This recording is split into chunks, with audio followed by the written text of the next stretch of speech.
Good morning. Welcome to Kilat Shari Torah's daily review of Maimonides' Sefer HaMitzvot, the Taryag Mitzvahs, 613 Commandments of the Torah for Friday, the 15th of October. We've been speaking about various prohibitions to deal with with offerings on the altar, on the Mizbeach, in the Mishkan, later in the Beis HaMikdash. Prohibition number 98, negative mitzvah number 98, prohibits us from offering chametz or honey as part of the offerings upon the altar. Specific verse says that in Leviticus chapter 2, verse 11. The meal offerings, the grain offerings that were brought over on the altar in the course of the year were chametz. Were Pesach dik. The only chametz dik exception was for the shtei halechem on Shavuos. Also prohibited to bring to offer honey, to have that as part of the flavoring, sweetening, anything else agent on the altar. Prohibition number 99 says we should not bring any of the korbanos without salt. Remember, if you think back to the positive mitzvah, when we went through the positive mitzvahs, with all your offerings should be accompanied by salt, and that we spoke of as a reason for why we have salt on the table.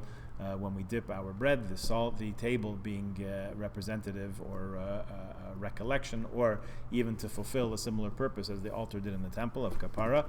So we have salt on our tables, and we dip our bread or sprinkle the salt on the bread when we make hamotzi.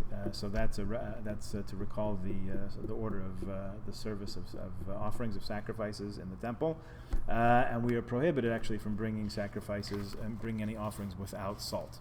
Last one we'll talk about today, prohibition number 100, really a prohibition against money laundering. The expression from Deuteronomy chapter 23, verse 19 is as follows: you should not bring the hire of a harlot or the price of a dog into the house of the Lord. So, money that's earned by a person of ill repute, shall we say, or any other undesirable such source of obtaining funds, either through harlotry or dealing in dogs and so on.